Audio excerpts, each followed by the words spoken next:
this video, we will do the chapter number 5, The Ailing Planet, The Green Movement's Role, Part 2.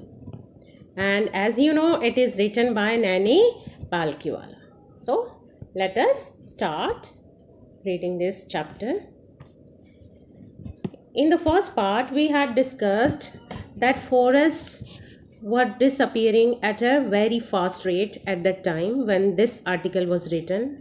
आपको पता है ये article जो है 1994 में लिखा गया था. तो फर्स्ट पार्ट में हमने डिस्कस कर लिया था कि फॉरेस्ट जो हैं वो बहुत ही रैपिडली वो डिसअपियर हो रहे थे, कि उन्होंने जो अंदाज़ा लगाया था वो ये था कि एक सेकेंड में हम 1.5 एकड़ के हिसाब से फॉरेस्ट को खोदे जा रहे हैं. तो वो उस टाइम की बात है. अब सिचुएशन और भी ज़्यादा सीरियस होगी. तो वो बताने के बाद अब जो राइटर हैं वो डिस्कस कर रहे हैं आर्टिकल 48A को. तो article 48A of the Constitution of India provides that the state shall endeavour to protect and improve the environment. कि हमारा जो कॉन्स्टिट्यूशन है उसके 48A आर्टिकल में ये प्रोविज़न है, वो प्रोवाइड करता है या हमें बताता है कि जो स्टेट है उसकी ज़िम्मेदारी होगी, गवर्नमेंट की ज़िम्मेदारी होगी कि वो एंडेवर करेंगे. एंडेवर मतलब ट्राई करेंगे, कोशिश करेंगे प्रोटेक्ट करने की, सिक्योर करने की, उसको सुरक्षित करने की, एंड इम्प्रूव द एनवायरनमेंट को इम्प्रूव करने की और उसको प्रिजर्व रखने की कोशिश करेंगे. And to safeguard the forest, और उसके साथ साथ एनवायरनमेंट के साथ साथ फॉरेस्ट को भी सेफ गार्ड करने की जिम्मेदारी गवर्नमेंट की होगी. And wild life of the country, और इसके साथ साथ जो देश की वाइल्ड लाइफ है, वाइल्ड लाइफ मीन्स जो फॉरेस्ट में रहने वाले एनिमल्स वगैरह हैं, उनकी भी जिम्मेदारी जो है स्टेट की होगी. ये प्रोविज़न जो है आर्टिकल 48A में है, कॉन्स्टिट्यूशन में, हमारे संविधान में. But what causes endless anguish, लेकिन ये प्रोविज़न होते हुए भी एंडलेस एंग्विश होता है. एंडलेस मतलब जिसका कोई एंड ही नहीं है, जिसका कोई अंत ही नहीं है, ऐसी एंग्विश. एंग्विश मतलब पेन होता है, डिस्ट्रेस होती है. एंडलेस मीन्स जो ख़त्म ही नहीं होता. इज़ द फैक्ट, इस फैक्ट से ये पीड़ा होती है that laws are never respected, कि लॉज को ना तो रिस्पेक्ट किया जाता है नॉर इन्फोर्स्ड इन इंडिया, कि ना तो लोग ही रिस्पेक्ट करते हैं और ना ही फोर्सफुली उनको, एक्टिवली उनको लागू किया जाता है. फॉर इंस्टेंस, अभी एग्जाम्पल भी दे रहे हैं कि क्या होता क्या है. द कॉन्स्टिट्यूशन सेज, कि कॉन्स्टिट्यूशन कहता है, कॉन्स्टिट्यूशन में ये प्रोविज़न है that casteism, untouchability and bonded labour shall be abolished. कि कास्टिज्म जातिवाद, अनटचेबिलिटी मतलब छुआछूत, मीन्स कुछ लोगों को हम अछूत मानते हैं, अनटचेबल मानते हैं. एंड बॉन्डेड लेबर, और बॉन्डेड लेबर मतलब स्लेवरी एक तरह की, कि हम किसी को बंधुआ मजदूर रखते हैं, वो अबोलिश की जाएगी. अबोलिश मीन्स उनको जड़ से ख़त्म किया जाएगा, इरेडिकेट कर दिया जाएगा. ये कॉन्स्टिट्यूशन में है, ये कॉन्स्टिट्यूशन में हमारे में दिया हुआ है. बट दे फ्लरिश शेमलेसली, लेकिन उसके बावजूद भी क्या कर रहे हैं, वो फ्लरिश कर रहे हैं. फ्लरिश मीन्स प्रॉस्पर कर रहे हैं, थ्राइव कर रहे हैं, बढ़ रहे हैं, लगातार बढ़ रहे हैं, मीन्स कम नहीं हो रहे, शेमलेसली, और बड़ी शर्मिंदगी से बढ़ रहे हैं. Even after 44 years of operation of the constitution, कि जबकि हमारे कॉन्स्टिट्यूशन को ऑपरेट हुए 44 years हो गए हैं. मीन्स आप 94 के रेफरेंस में ही सारी चीज़ों को देखेंगे. तो a recent report of our parliament's estimate committee has highlighted. अब फिर ये आगे हमारे जो कॉन्स्टिट्यूशन है उसके ऊपर कि एक रिसेंट रिपोर्ट आई है, पार्लियामेंट की एस्टिमेट कमेटी ने ये रिपोर्ट दी है, और इसने हाईलाइट किया है, बताया है the near catastrophic depletion of India's forest. कि नियर मीन्स लगभग कैटास्ट्रॉफिक डिप्लीशन हो गया है. कैटास्ट्रॉफिक का मतलब डिजास्ट्रस, बहुत ही खतरनाक ढंग से डिप्लीशन हो रहा है. डिप्लीशन मतलब फास्टली वो कंज्यूम हो रही है, बहुत ही फास्ट कंजम्पशन हो रहा है, बहुत ही जल्दी उसका यूज़ किया जा रहा है of Indian forest over the last 4 decades.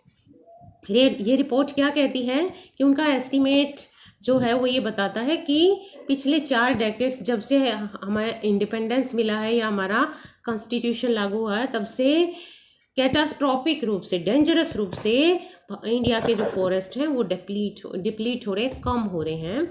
India according to reliable data is losing its forest at the rate of 3.7 million acres a year.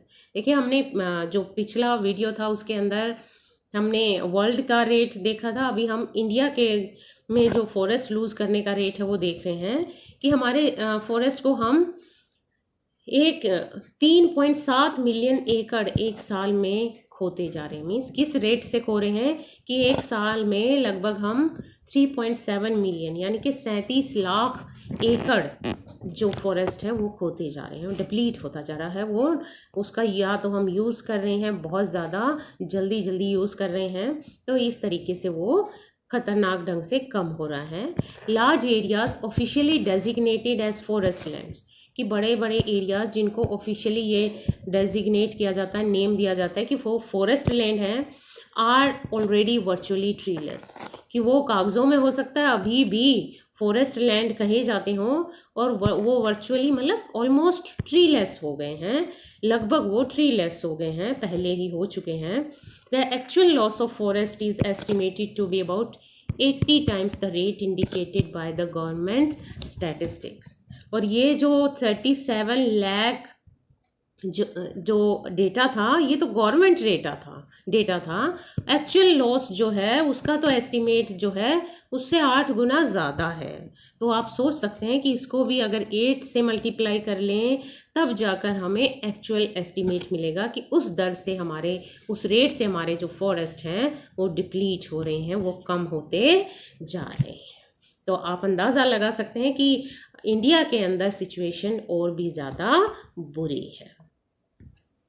A 3-year study using satellite and aerial photography, कि aerial या जो satellite से photography की गई है, 3 साल की study जो है जिसमें सैटेलाइट्स का, उपग्रहों का या एरियल हवा में ऊपर स्काई से फोटोग्राफी की गई है, तो वो conducted by the United Nations, वो यूनाइटेड नेशंस के द्वारा जो संस्था है उसके द्वारा कंडक्ट की गई थी वार्न्स, और वो हमें वार्न करती है, वो हमें चेतावनी दे रही है, वो हमें वार्निंग दे रही है that the environment has deteriorated so badly, कि हमारा जो इन्वायरमेंट है वो इतने बुरे तरीके से डेटीरियोरेट हो रहा है, वर्स हो रहा है, बुरा होता जा रहा है, ख़त्म होता जा रहा है, सो बैडली, इतनी बुरे तरीके say that it is critical in many of the 88 countries, कि ये तो जो बहुत सारी 88 कंट्रीज़ हैं जो उन्होंने इन्वेस्टिगेट की होंगी, उनकी पड़ताल की है, उनके बारे में छानबीन की है,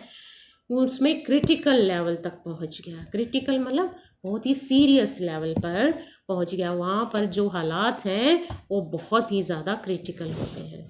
और तब जब ये लिखा गया होगा तब तो बेटे आपने ये सुना भी नहीं होगा कि हवा जो है इतनी ज़्यादा पोल्यूटेड हो जाएगी कि लोगों को यूज़ करने पड़ेंगे, हवा को साफ़ करने के भी जो इंस्ट्रूमेंट्स हैं वो यूज़ करने पड़ेंगे। तब तो शायद वो सोचा भी नहीं होगा, लेकिन अब हालात यहाँ तक हो चुके हैं कि OD1 का भी यूज़ करना पड़ा ताकि लोग सांस ले सकें। तो आप देख सकते हैं तब जो राइटर है उन्होंने ये अंदाज़ा लगा लिया था। Let's move on. There can be no doubt that the growth of world population is one of the strongest factors distorting the future of human society. अब राइटर जो है इसका रीज़न जो है उसका अंदाज़ा लगा रहे हैं कि क्या कारण हो सकता है। तो ये कह रहे हैं पहला, इसमें तो कोई डाउट ही नहीं, इसमें कोई संदेह ही नहीं है कि वर्ल्ड पॉपुलेशन की जो ग्रोथ है उसमें जो बढ़ोतरी हुई है, रेज हुई है, वो स्ट्रॉन्गेस्ट फैक्टर है, बिगेस्ट फैक्टर्स है, कारण है जिसकी वजह से फ्यूचर ऑफ ह्यूमन सोसाइटी जो है डिस्टोर्ट हुआ है। डिस्टोर्ट मतलब वो ख़त्म हुआ, वो डैमेज हो गया है, हार्म हो गया है उसको, ये सबसे बड़ा रीज़न है। ये तो सबको दिखाई देता है। और इसी को आगे वो एलेबोरेट करें, it took mankind more than $1 million years to reach the first billion, कि मैनकाइंड को पहले मिलियन तक पहुंचने में, पहले बिलियन तक पहुंचने में मिलियन ईयर्स लगे। मिलियन का मतलब होता है 10 लाख, और बिलियन कितना होता है, 1 billion is equal to 1000 million. तो 1 मिलियन तक पहुंचने में तो उसको 1 बिलियन तक पहुंचने में तो उसको 1 मिलियन साल लगे। That was the world population around the year 1800। और ये जो पॉपुलेशन थी वर्ल्ड की ये थी 1800 के आसपास थी। बाय द ईयर 1900 और 1900 तक आते आते a second billion was added, 1 billion और ऐड हो गए। यानी कि 1800 से 1900 100 सालों के अंदर 1 बिलियन हो गए, जबकि वहाँ 1800 से पहले भी लोग जी रहे थे, क्योंकि आपको पता है कि उससे पहले भी डेट्स थी। तो उससे पहले तक तो 1 बिलियन ही हुए थे, जबकि 100 सालों में 1 बिलियन और ऐड हो गए, और ये तो 1900 तक की बात थी। And the 20th century has added another 3.7 billion. और जब राइटर ने ये लिखा है 1994 में, तब तक 3.7 बिलियन और इसमें ऐड हो गए हैं। तो आप अंदाज़ा लगा सकते हैं, अब तो ये 3 गुना और बढ़ गया, 4 गुना बढ़ गया actually. The present world population is estimated at 5.7 billion. कि आज की जो करंट पॉपुलेशन है, यानी कि एट 1994 इज़ 5.7 बिलियन, इसका एस्टिमेट है अराउंड ये 5.7 बिलियन है। Every 4 days the world population increases by 1 million. हर चौथे दिन जो है वर्ल्ड पॉपुलेशन इतनी इंक्रीज हो जाती है कि उनमें 10 लाख लोग जो हैं वो ऐड हो जाते हैं। तो यू कैन सी कि कितनी फास्टली जो है वर्ल्ड पॉपुलेशन इंक्रीज हो रही है। और ये सबसे बड़ा रीज़न है कि इन्वायरमेंट जो है और जो हमारे रिसोर्सेज हैं वो डिप्लीट हो रहे हैं, उसका सबसे बड़ा कारण यही है। Now let us move on to the next paragraph. Fertility falls, उसी को और इलेबोरेट कर रहे हैं कि फर्टिलिटी जो होती है वो फॉल्स, वो कम हो जाती है, गिर जाती है। फर्टिलिटी मतलब यहाँ लगेगा बर्थ रेट जो है। फर्टिलिटी जो है, अगर सॉइल की फर्टिलिटी की बात हो तो उसमें कितना ज़्यादा हम जो क्रॉप है वो उगा सकते हैं, उसमें बढ़ोतरी हुई है। यहाँ फर्टिलिटी में इस पॉपुलेशन के रेफरेंस में है, तो बर्थ रेट फॉल, गिर जाता है, कम हो जाता है, comes down as income rise. अगर इनकम राइज होती है तो फर्टिलिटी गिर जाती है, वो कम हो जाती है, बर्थ रेट कम हो जाता है, कम पॉपुलेशन बढ़ती है। एजुकेशन स्प्रेड्स, एजुकेशन स्प्रेड होता है, जो हमारी शिक्षा है फिर वो फैलती है। क्यों? क्योंकि लोग ज़्यादा उन्हें रिसोर्सेज मिलते हैं, इनकम राइज होती है तो जागरूक हो जाते हैं। एंड हेल्थ इम्प्रूव्स, और हेल्थ इम्प्रूव हो जाती है क्योंकि लोग जो हैं उनके पास अच्छी हालात होंगे तो वो उनकी हेल्थ भी इम्प्रूव होगी।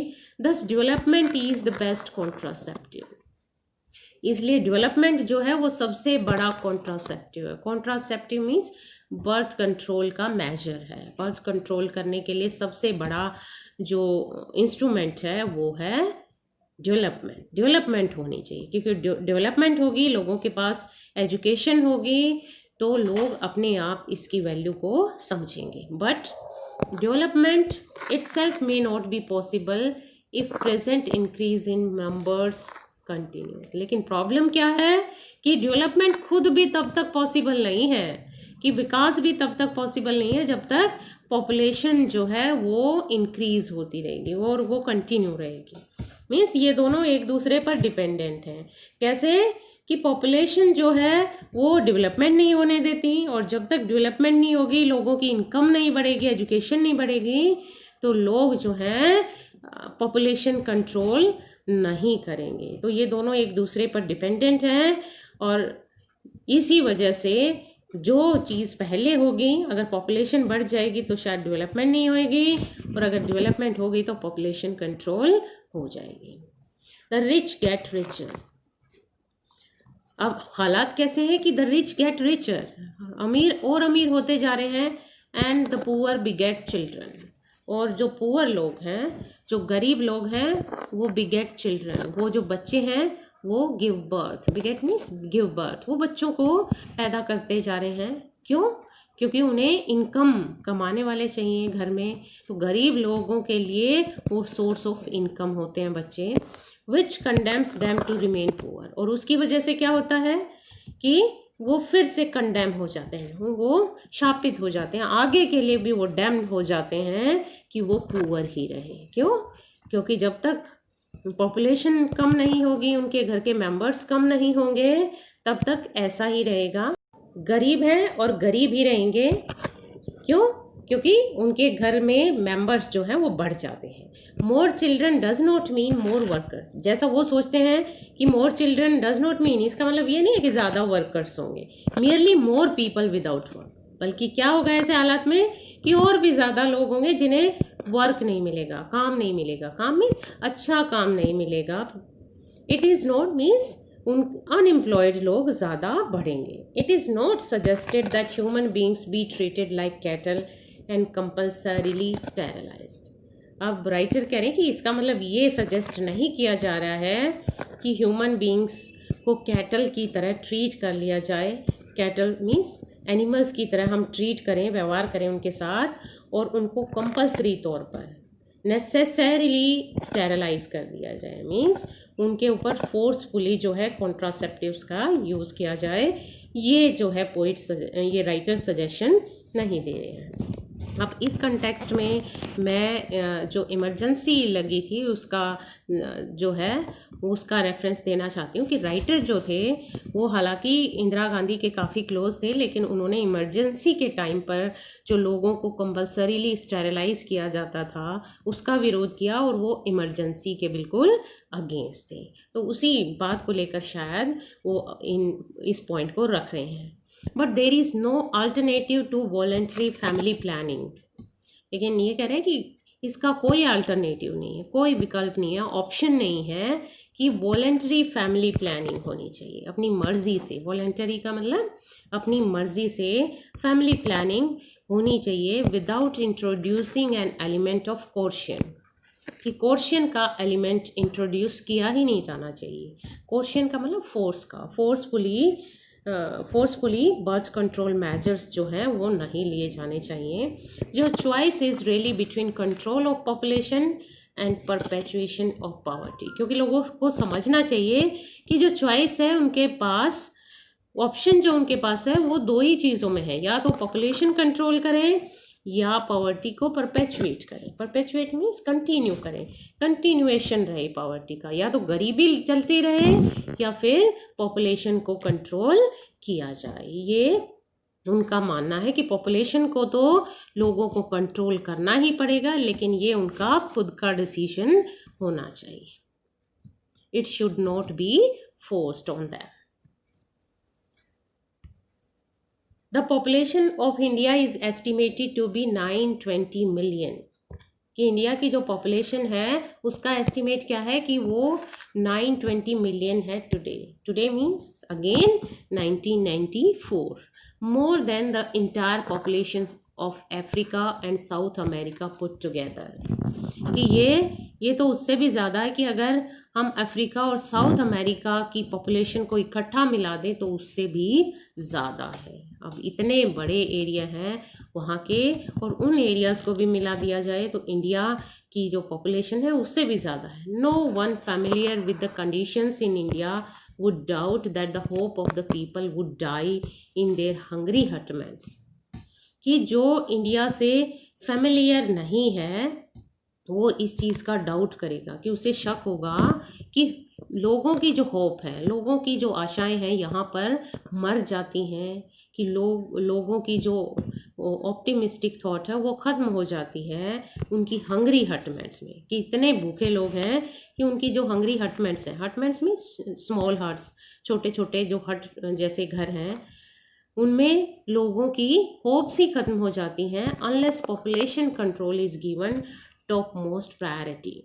अगर यहाँ पर पॉपुलेशन कंट्रोल को टॉप मोस्ट में सबसे ज़्यादा प्रायोरिटी नहीं दी गई। प्रायोरिटी मतलब प्राथमिकता नहीं दी गई, इम्पोर्टेंस नहीं दी गई। सबसे ज़्यादा इम्पोर्टेंस अगर इस पॉपुलेशन कंट्रोल को नहीं दी गई तो लोगों की जो होप्स हैं वो ख़त्म हो जाएंगी।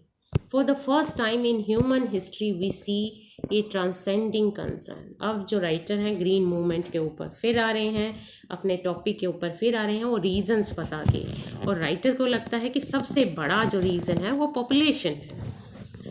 तो अब पॉपुलेशन के उन्होंने रीज़न बता दिया, उसके बाद फिर वो बता रहे हैं कि ह्यूमन हिस्ट्री में पहली बार ऐसा हुआ है कि we see a transcending concern, कि हम एक ट्रांसेंडिंग कंसर्न देख रहे हैं। ट्रांसेंडिंग मतलब ग्रोइंग, कंसर्न एक चिंता देख रहे हैं, केयर देख रहे हैं। क्या है concern? The survival not just of the people but of the planet, कि लोगों की सोच थोड़ी बदल रही है, ग्रो कर रही है, और वो अपने ही सर्वाइवल, लिविंग के बारे में नहीं सोच रहे कि इस दुनिया में जो लोग हैं उन्हीं के सर्वाइवल के बारे में, बट ऑफ द प्लैनेट, बल्कि वो इस प्लैनेट, इस अर्थ, इस ग्रह के बारे में भी सोचने लगे हैं कि इसको भी सर्वाइव करना है। और अब लोगों को समझ आ गया है, सबको नहीं तो बहुत सारे लोग अब ये समझने लगे हैं कि हमारा सर्वाइवल तभी होगा जब प्लैनेट का सर्वाइवल होगा। We have begun to take a holistic view, और हमने एक होलिस्टिक व्यू लेना शुरू कर दिया है। होलिस्टिक हमने पहले भी किया था। Holistic means pertaining to the whole, जो पूरे कंप्लीट के बारे में बताता है। कंप्लीट व्यू हमारा सोच बन गई है of the very basis of our existence, कि हमारा जो एग्जिस्टेंस है, लिविंग है, स्टेट ऑफ लिविंग है, उसको कंटिन्यू करने के लिए हमें पूरे वर्ल्ड को ही कंटिन्यू करना पड़ेगा, उसी को सरवाइव कराना पड़ेगा, तभी हम इस प्लैनेट को बचा सकते हैं। और ये ट्रांसेंडिंग, ये बढ़ती जा रही है, ये जो परसेप्शन है लोगों की, ये जो आइडिया है, ये जो व्यू है, ये बढ़ता जा रहा है।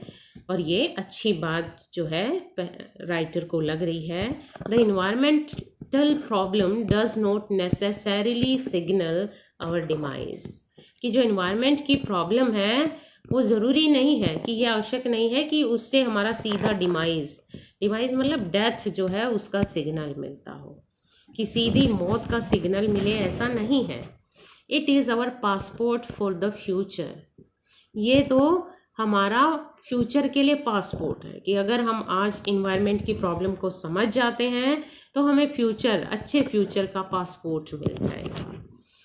The emerging new world vision has ushered in, कि एक इन मूवमेंट्स की वजह से एक इमर्जिंग मीन्स बढ़ता हुआ एक नया वर्ल्ड विजन, आइडिया, थॉट जो है वो बन गई है। और हैज़ अशर्ड इन मीन्स वो स्टार्ट हो गई है, वो बिगिन हो गई है, उसकी शुरुआत हो गई है in the era of responsibility, और एक जिम्मेदारी के युग की शुरुआत हो गई है इसकी वजह से, क्योंकि एक नई सोच, विजन जो है वो बढ़ रहा है, तो उसकी वजह से लोगों को अपनी जिम्मेदारी का एहसास हुआ है, तो एक ऐसे युग का पदार्पण हो गया है। It is a holistic view, और ये कैसा विजन है? ये होलिस्टिक है। होलिस्टिक फिर वही है, relating to the whole rather than the component parts, and ecological view. और ये होलिस्टिक व्यू कैसा है? हमने स्टार्टिंग में भी किया था, इकोलॉजिकल व्यू है ये। इकोलॉजिकल मीन्स जिसमें बैलेंस है, इकोलॉजी में जिसमें जो जीव हैं और एनवायरनमेंट है उनके बीच में बैलेंस है, ऐसा व्यू जो है वो स्टार्ट हो गया है। Seeing the world as an integrated whole, कि जिस सोच में वर्ल्ड को इंटीग्रेटेड होल की तरह देखा जाता है, rather than a disassociated collection of parts, की बजाय कि पार्ट्स को हम डिसोसिएट करते, यानी कि उनको अलग अलग करते। Industry has a most crucial role to play in this era of responsibility, और ये जो रिस्पॉन्सिबिलिटी के युग की शुरुआत हुई है उसमें जो सबसे क्रूशियल रोल है, इम्पोर्टेंट रोल है जो प्ले करना है, वो इंडस्ट्री को करना है, क्योंकि इंडस्ट्री की वजह से बहुत ज़्यादा एनवायरनमेंट की प्रॉब्लम होती है। जो उद्योग हैं, जो फैक्ट्रीज़ वगैरह हैं, उनको बहुत बड़ा रोल प्ले करना है। What a transformation would be affected, कि कितना ज़्यादा ट्रांसफॉर्मेशन हो जाएगा, चेंज हो जाएगा। इफेक्ट मीन्स उसका इफेक्ट पड़ेगा if more businessmen shared the view of the chairman of DuPont, कि कितना बड़ा प्रभाव पड़ेगा, कितना चेंज होगा अगर और भी ज़्यादा उनके अलावा, कौन है जो चेयरमैन है ड्यूपॉन्ट के, मिस्टर एडगर एस वुलार्ड, उनका जो व्यू है, उनकी जो सोच है, उसको और भी दूसरे बिजनेसमैन शेयर करने लग जाएं, तो दुनिया में बहुत बड़ा चेंज आ जाएगा एनवायरनमेंट के संदर्भ में। और ये कौन है? जो ड्यूपॉन्ट के चेयरमैन हैं Edgar Woolard, who 5 years ago, इन्होंने क्या किया था, 5 साल पहले declared himself to be the company's chief environmental officer. उन्होंने अपने आप को चेयरमैन नहीं कहा, उन्होंने अपने आप को डिक्लेयर कर दिया था, घोषित कर दिया था कि मैं कंपनी का चीफ एनवायरमेंटल ऑफिसर हूँ, मैं चेयरमैन नहीं हूँ। कि मैं अगर मैन्युफैक्चरिंग जो चीज़ें होंगी यहाँ से मैन्युफैक्चर होंगी उनका ध्यान और दूसरे लोग रखेंगे, तो मैं एनवायरमेंट के ऊपर उसका क्या असर होता है इसका मैं ध्यान रखूँगा। ही सेड, उन्होंने कहा कि our continued existence as a leading manufacturer, कि हमारा जो एग्जिस्टेंस है, हमारा जो अस्तित्व है, लिविंग है, सर्वाइवल है, वो अगर कंटिन्यू उसको रखना है, वो कैसे तौर पर, ए लीडिंग मैन्युफैक्चरर के तौर पर, कि हम अगर हम उसमें लीड करना चाहते हैं, प्रोड्यूसर बनने में लीड करना चाहते हैं और उसको हम एग्जिस्ट भी करना चाहते हैं, उसको कंटिन्यू भी करना चाहते हैं, तो उसके लिए रिक्वायर है, किस चीज़ की रिक्वायरमेंट है, किस चीज़ की नीड है, that we excel in environmental performance, कि हम इन्वायरमेंट की परफॉर्मेंस में भी एक्सेल करें। एक्सेल मतलब आगे बढ़ें, एक्सीड करें, कि हमें इन्वायरमेंट से रिलेटेड भी परफॉर्मेंस जो है वो देनी होगी, कि सिर्फ इसी फील्ड में नहीं कि हमें चीज़ें मैन्युफैक्चरिंग करनी, अगर हमें अपनी कंपनी का सर्वाइवल करना है तो हमें इन्वायरमेंट के संदर्भ में भी परफॉर्मेंस देनी पड़ेगी। Of all the means writer क्या कह रहे हैं, उनकी जो सोच है वो सभी अगर अपना लें तो दुनिया में एक बहुत बड़ा बदलाव हो जाएगा। अगर सारे ही बिजनेसमैन ऐसे हो गए तो इन्वायरमेंट जो है अपने आप अच्छा हो जाएगा। Of all the statements made by Margaret Thatcher during the years of her prime ministership, none has passed so decisively into the current coin of Indian news as her fallacious words. अब writer last में sum up कर रहे हैं और ये कह रहे हैं कि जो मार्गरेट थैचर थी, जो यूके की प्राइम मिनिस्टर थी, तो उसने अपनी प्राइम मिनिस्टरशिप में जो भी स्टेटमेंट्स दी उनमें से नन, कोई भी नहीं ऐसी है जो पास सो डिसिजिवली, जिसको इतना डिसिजिवली विद डिसीजन पास किया गया, मीन्स लोगों ने समझा, into the current point of English usage, कि इंग्लिश में उसको इतनी करंटली कभी भी और डिसिजिवली यूज़ नहीं किया एज हर फेलिसिटस वर्ड्स, जितने कि उनके ये फेलिसिटस वर्ड्स थे, अप्रोप्रिएट एप्ट वर्ड्स थे। नो जनरेशन, उन्होंने क्या कहा था, ये कोट्स में है, no generation has a free hold on this earth, कि इस अर्थ के ऊपर किसी की भी फ्री होल्ड नहीं है, फुल कंट्रोल नहीं है, कि ये सोचे कि इंसान है या कोई एनिमल है उसका फ्री होल्ड इस पर नहीं है, किसी की ये जागीर नहीं है। All we have is a life tenancy, जो कुछ हमारे पास है वो लाइफ टेनेंसी है, लाइफ टाइम की टेनेंसी है। टेनेंसी का मतलब हम टेनेंट हैं, लाइफ टाइम के लिए किराए पर हैं, with a full repairing lease, और हमें जो ये लीज मिली है, लीज का मतलब क्या है, ये जो ये रेंट पर मिला हुआ है, ये कंट्रोल मिला हुआ है, ये फुल रिपेयरिंग के लिए है। मीन्स अगर हमें वो लौटानी है तो फुल रिपेयर करके लौटानी है। ये ऐसी चीज़ है कि अर्थ हमारी नहीं है, हमें तो ये उधार मिली हुई है और हमें रिपेयर करके वापस इसको लौटाना है। और ये जो वर्ड्स हैं ये बहुत ही ज़्यादा एप्ट हैं और इनका बहुत ही ज़्यादा रिकोट किया गया है। मीन्स ये कितने अप्रोप्रिएटली इन शब्दों का उन्होंने यूज़ किया है। In the words of mister Lester Brown, और मिस्टर लेस्टर ब्राउन के शब्दों में हम कह सकते हैं, we have not inherited this earth from our forefathers. उन्होंने भी इसी बात को कहा है कि हमने इस अर्थ को इनहेरिट नहीं किया है। इनहेरिट का मतलब हमें उत्तराधिकार में नहीं मिली है, ये इनहेरिटेंस में नहीं मिली है अपने फोर फादर्स से, अपने पूर्वजों से, कि उनकी जागीर थी और हमें इनहेरिटेंस में मिल गई, ऐसा नहीं है। We have borrowed it from our children, ये हमें ये मानना चाहिए, ये हमें अपने बच्चों से बोरो की हुई है, अपने बच्चों से उधार ली हुई है, यानी कि हमें ये उन्हें लौटानी है, हमें टेम्परेरी यूज़ के लिए मिली हुई है, हमें ये रेंट पर मिली हुई है या टेम्परेरी यूज़ के लिए हमारे चिल्ड्रन, यानी कि आगे आने वाली जो नेक्स्ट जनरेशन है उनसे हमने ये ली हुई है। तो इन शब्दों को कोट करके ये दिखाकर जो राइटर हैं ये क्लियरली बताना चाहते हैं कि ये सबकी रिस्पॉन्सिबिलिटी है और हम इस पर अर्थ के ऊपर अपना अधिकार ना माने और हम जिम्मेदार नागरिक बने. So this is all in this chapter. Now let us move on to the questions. Understanding the text. These are the questions given at the end of the chapter, and you have to find the answers. And if you have any problem, I will provide you with the answers. And there is also an exercise working with words, and you have to locate the following phrases in the text. आपको क्या करना है, इन phrases को locate करना है, ढूंढना है text में, अपनी बुक में, एंड स्टडी देयर कॉनोटेशंस, और उनकी जो कॉनोटेशंस है उनको स्टडी करना. मीन्स वो कहाँ पर किस कंटेक्स्ट में यूज हुए हैं. Gripped the imagination of, dawned upon, ushered in, passed into current coin, passport to the future. तो ये आपने देखना है कि the words grip, dawn, usher, coin, passport have a literal as well as a figurative meaning. कि यहाँ पर literal meaning नहीं है, एक फिगरेटिव मीनिंग है. तो यहाँ इन वर्ड्स को आपने ढूंढना है और किस मीनिंग में वो यूज़ हुए हैं, मैंने बताया भी है, वो आपको बताने हैं. So that's all in this chapter. Bye bye students.